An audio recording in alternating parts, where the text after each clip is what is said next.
Here at CreatureCaster, we have some incredible models in this material called SiOres.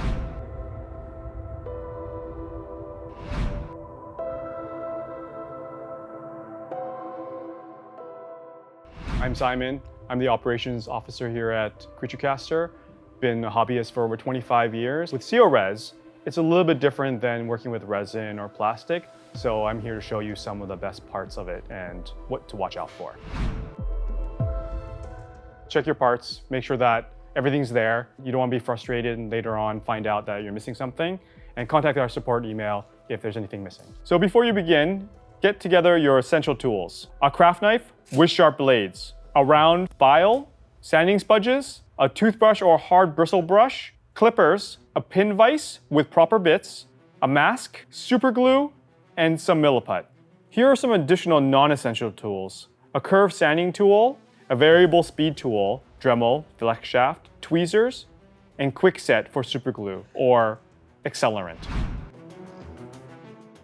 We don't use mold release on our models, so you don't need to wash it like regular resin models. And we don't actually use mold release on our resin models as well. So as a note, you don't need to wash them. You might find that there's a light coating of white powder on them. That's actually from talcum powder.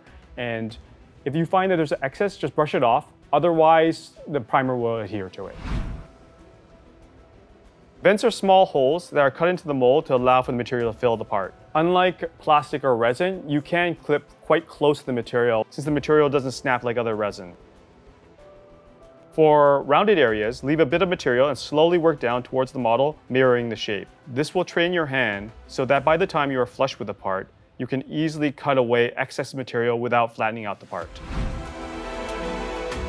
SiOres sometimes produces excess flash. The flash is the thin material you'll see around the part. I would take a pair of sharp clippers and just cut little shapes out till you get to the piece, and then use a knife to clean the rest of the flash off.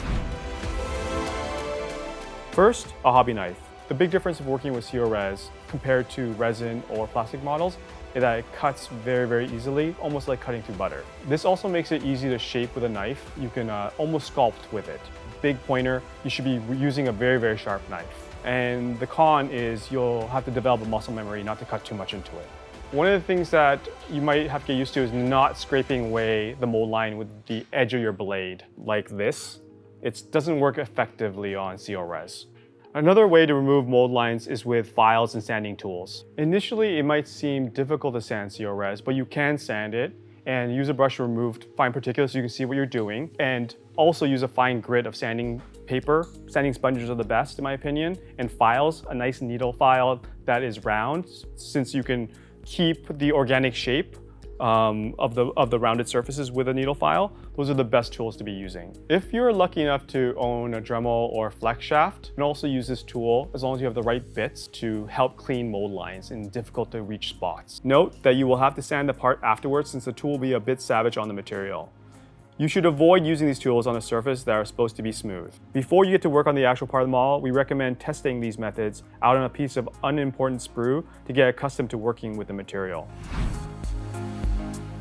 Sometimes due to uneven pressure on the mold, parts can get a little bit of a mold shift. SiOres is less prone to mold shifting than resin due to the high pressure system. If it does occur, I would avoid cutting the top half of the mold shift off like a lot of people do, since you'll be cutting a big chunk of it off and it's hard to smooth out afterwards, especially on smooth surfaces.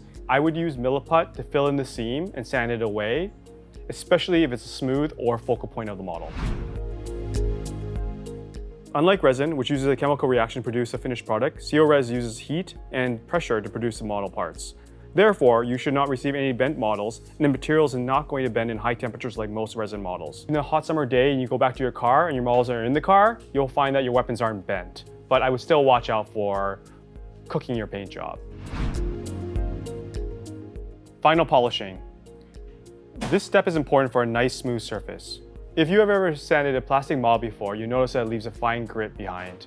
And as previously mentioned, it's hard to scrape away this material. I would use the 3M fine and superfine sanding sponges to remove away this grit and also give a unified feel to the model. These can be found in most automotive parts stores and hardware stores and are very cost effective. You can also bend SiOres to help you get into the hard to reach places. Just be careful not to bend it more than 45 degrees or use your best judgment to avoid snapping the piece because it still can snap. Use a brush or compressed air to remove the fine particulates away while you're sanding so you can see the surface of the model so you don't end up cutting away material that you want to keep. Dry fit, dry fit, dry fit. This is a really important step that people overlook. Dry fitting is basically testing the part and making sure that it fits correctly without using any glue. If there is an uneven connection point, you can cut away or sand away the material to help it fit better. If there's any slight gaps, just use some Milliput to fill them in. A great method to use before you start gluing your models together is to score the model. Putting little scratches into one surface of the model, the connection point of one surface, to the other connection points of the surface. This increases the surface area for the glue to bond to, and is a great way to make sure that it sticks together solidly. You can also apply the same method with files by sanding the surface. Pinning is a useful technique to help you hold your model together and let the glue set properly, and also provide extra strength just in case it takes any type of damage. If it takes damage, it's going to be easier to put together afterwards, and also means that you don't have to use too much glue to actually bond them all together in the first place. Pinning is the technique of drilling a hole into one side of the connection point and to the other side of the connection point. A lot of creature caster models have guide holes already in place to help you with this technique. It's especially important to pin your model together when there are multiple connection points, like for example, 2 legs to the base, simply because it makes it a little bit easier for you to position the model correctly, and when you actually get to the gluing stage, it will help. It also helps you paint things separately if that's something that you like to do as well too. Make sure to use cyanoacrylate glue. It should be at least medium thickness so the glue doesn't drip all over your model. At this stage, you should also dry fit again to make sure you have the correct angle and the correct fit of the piece. SiOres can take a little bit longer to set than what you might be accustomed to compared to working with resin or plastic, so make sure to hold the parts. Using a small dab of glue will help with this, since using more will take longer to set and you're more likely to have it set incorrectly. Using also an accelerant might help with this process. An accelerant is a spray, comes in a spray bottle, and you just spray it after you have glued them all together, and it will help the curing process set faster. Using epoxy putty of some sort to fill in the gaps will help create a great finish for your model. Use a preferred tool such as a hobby knife, silicone tool, or even a dental pick to help push the material into the gap and then smooth it out with some water. Once the putty has set, it can be sanded into a smooth surface that matches the clean surface of the rest of the model.